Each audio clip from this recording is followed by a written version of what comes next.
Ya sobat koi semuanya, ini adalah kolam dari Mas Didit yang ini didesain sangat luar biasa.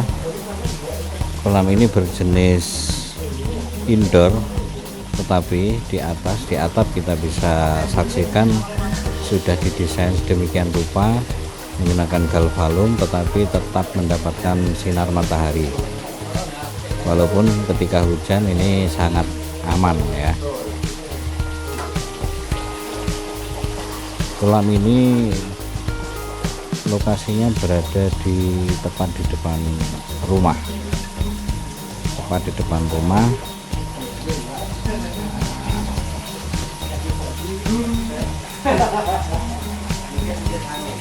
Kolam yang dibangun ini memiliki panjang sekitar 2 meter 190 dengan lebar 110. Kita bisa melihat ya kawan-kawan, yang pertama chambernya ada 4 chamber. Ini chamber pertama. Kemudian kalau kita lihat ini proses checking ya, untuk belum running, belum dicat, ini masih dipastikan dulu apakah air yang ada di sini bocor atau tidak. Jadi ini kolam ini prosesnya pada tahap finalisasi, mengecek apakah ada kebocoran atau tidak, dan juga mengecek running dari gerojokan yang ada. Ini chamber kedua, ini chamber ketiga, ini chamber yang keempat, berisi pompanya tadi mereknya Sobo kawan-kawan, dengan wattnya 25 watt, dan ini 3.800 liter per jam.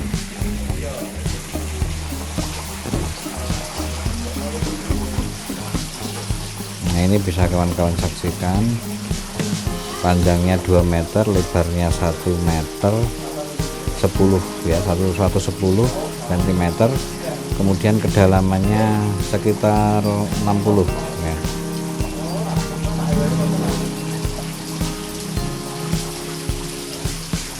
Nah yang unik dari kolam ini ada tambahan baru,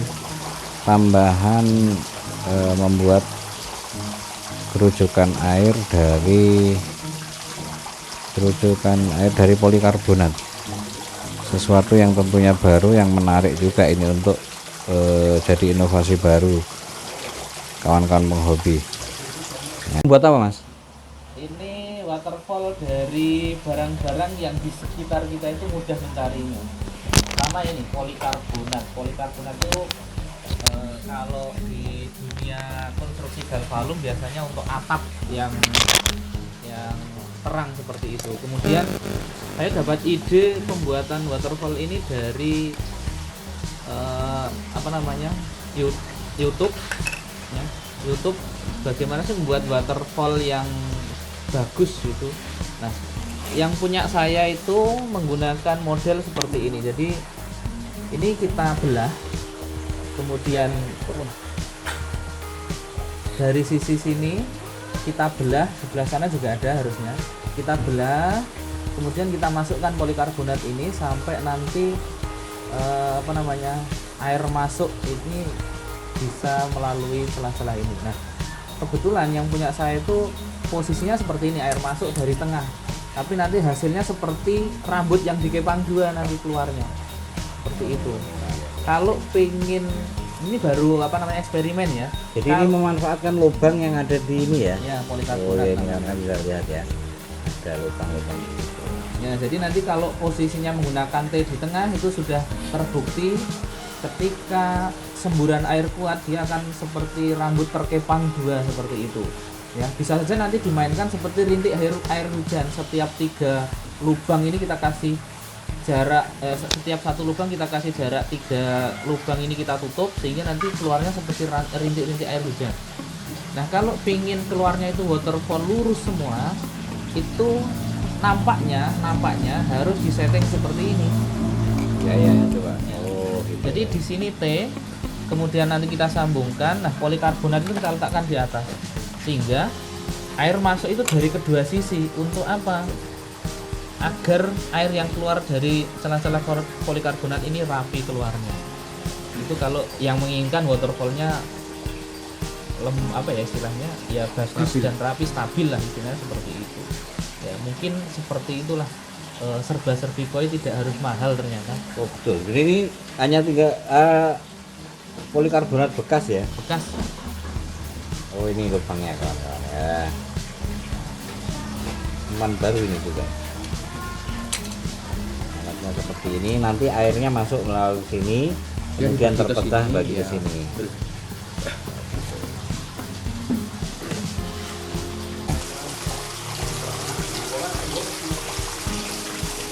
Nah ini perlu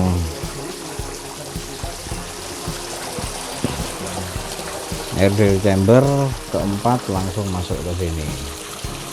Nah ini lumayan bisa kalian observasikan dengan pompa 3800 tadi dicoba dengan 2 tempat rujukan air yang dibuat dari kapa ini kapa, kemudian masuk juga di, kalau kita istilahkan ini chamber apa ya, chamber tambahan lah buat menambah kadar oksigen terlarut ya. Nah kemudian masuk ke sini.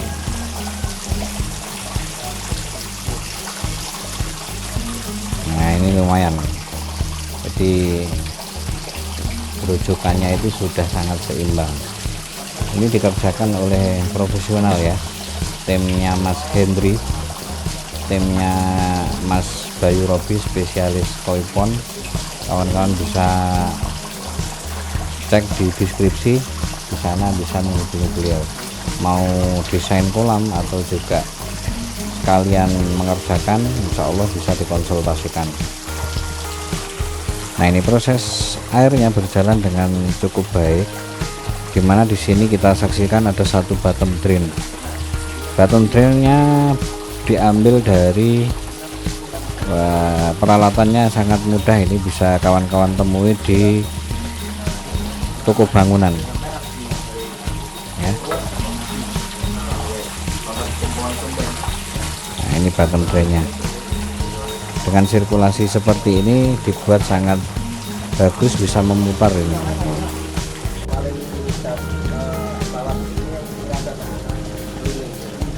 Airnya bisa ketika dikuras ini langsung habis dengan gitu. Oh gitu ya.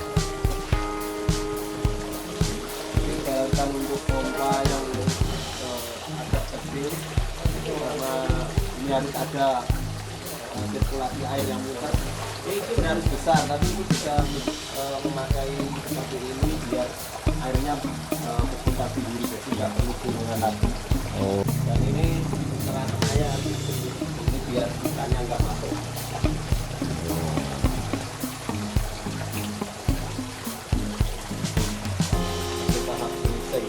Kemudian skimmer di sana, skimmer langsung masuk ke chamber 1. Ini chambernya ada 4 mas ya.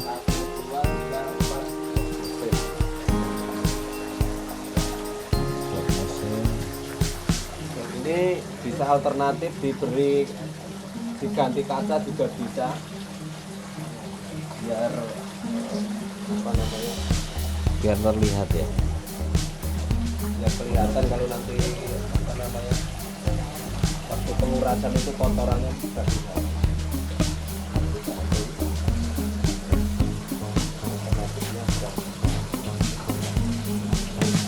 Kemudian kita kawan-kawan bisa saksikan di situ ada skimmer.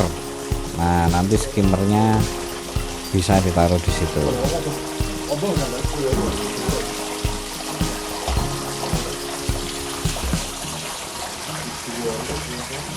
Nah ini kawan-kawan, ini adalah desainer dari Koipon Bayu ya, Mas Bayu. Beliau adalah desainer kolam. Nah ini korbannya ini. Ini salah satu korban yang nanti akan memporak-porandakan merenovasi kolam beliau. Ya Mas Keiko. Nah insya Allah nanti kita review hasilnya ya. Nah selain di skimmer tadi, kita lanjutkan ya kawan-kawan. Di situ skimmernya, yang menarik dari kolam ini salah satunya adalah ini. Kolam ini sudah dilengkapi dengan kaca, dimana nanti di sini bisa didesain ya tempat duduk atau tempat tempat ngobrol, dimana sambil duduk bisa melihat ikan dari luar. Nah ini ya kawan-kawan, jadi bagi yang kawan-kawan yang baru membuat kolam ini jadi inspirasi juga.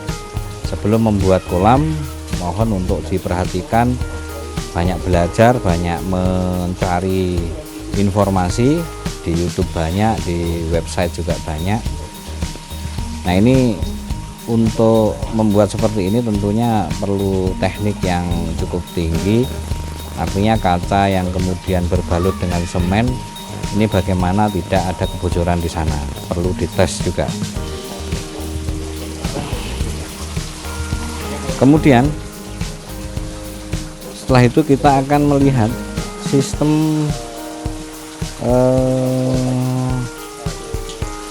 ada beberapa hal unik lagi, yaitu kita akan melihat di sini. Ini adalah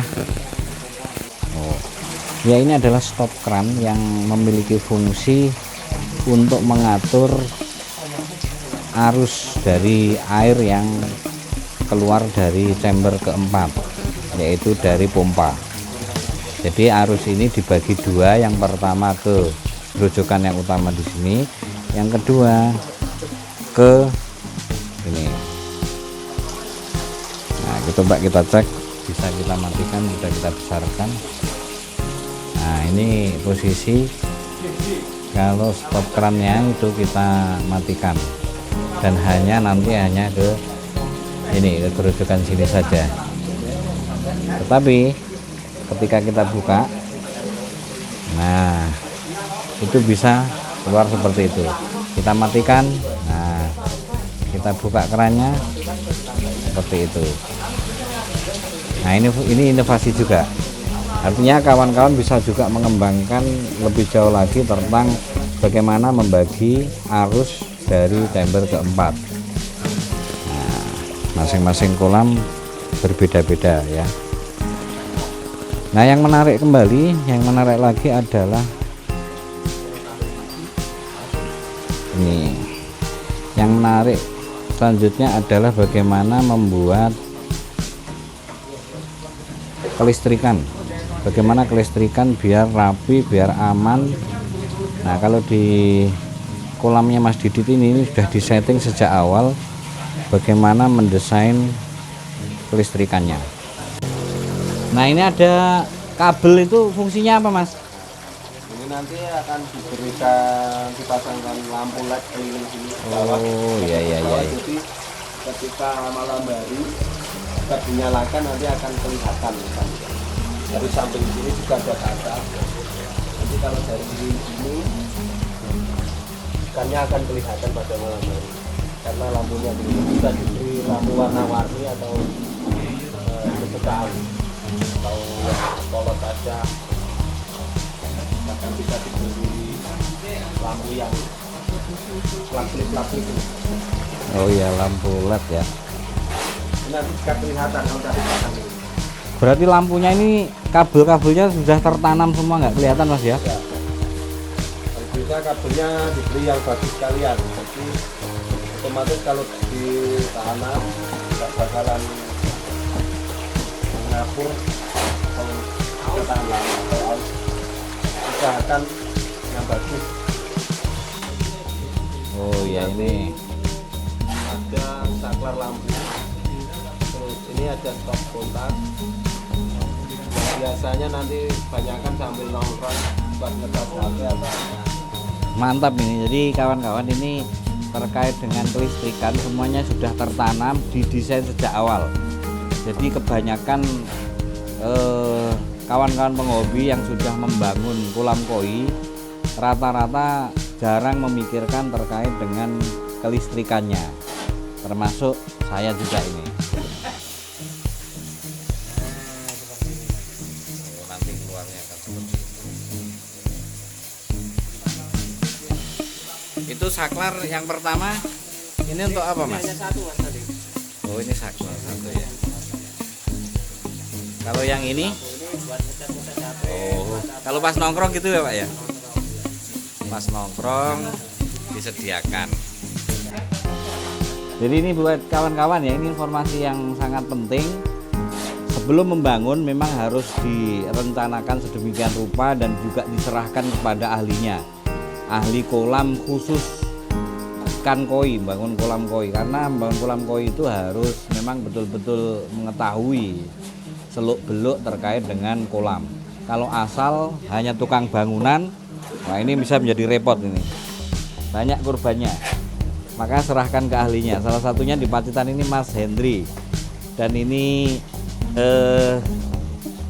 sudah lama Mas membangun kolam ya? Sebelum koi booming. Berarti ini koi booming Mas? Mas Bayu? Ini jenengan membangun ini motivasinya apa Mas? Bangun kolam kolam. Ada kompor ya. Oh, kompornya.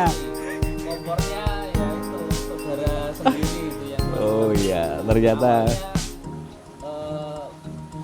Sebenarnya awalnya itu ingin mengisi waktu luang di masa pandemi ini, bagaimana kita menggerakkan tubuh waktu itu, mengajak anak-anak. Iya, iya. Gitu. Tapi memang dari awal sudah saya putuskan nanti kalau finishing saya harus mengundang tukang profesional ya, Mas Hendri tadi yang akhirnya menyelesaikan. Ya memang ini macam candu ya kalau koi ini. Awalnya kita hanya ingin bangun kolam, tapi ternyata efeknya luar biasa. Bisa sampai atapnya, bisa sampai dindingnya, dan luar biasa. Jadi kalau ditanya habisnya berapa itu relatif sebenarnya. Oh Kalau gitu membuat ya. kolam. Nah kolam seperti ini kira-kira kalau dalam kisaran angka saja ya, angka itu kira-kira habisnya berapa kotornya itu Mas? Kalau kolamnya saja mungkin 2 digit dibagi 2 ya, sekitar Oh. 5-an mungkin sudah bisa running ya. Oh iya iya iya, sekitar itulah ya kawan-kawan ya. Jadi terkait pembuatan kolam tentunya sangat relatif, tetapi kalau melihat kisaran angka segitulah. Terus ini bertanya Mas, kira-kira istrinya mendukung nggak Mas? Nah ini dengan istri ini memang ya kita harus pinter-pinternya melakukan konsolidasi istilahnya itu. Awalnya saya kerjakan sendiri itu istri selalu mendorong saya segera diselesaikan. Biasanya wanita itu pengennya kan rapi, bersih, seperti itu, tidak ada barang yang berantakan. Intinya hanya seperti itu, tapi dengan seperti itu kita bisa mengambil kesimpulan bahwa istri itu sangat penting. Oh mantap ya ya ya. Terima kasih Mas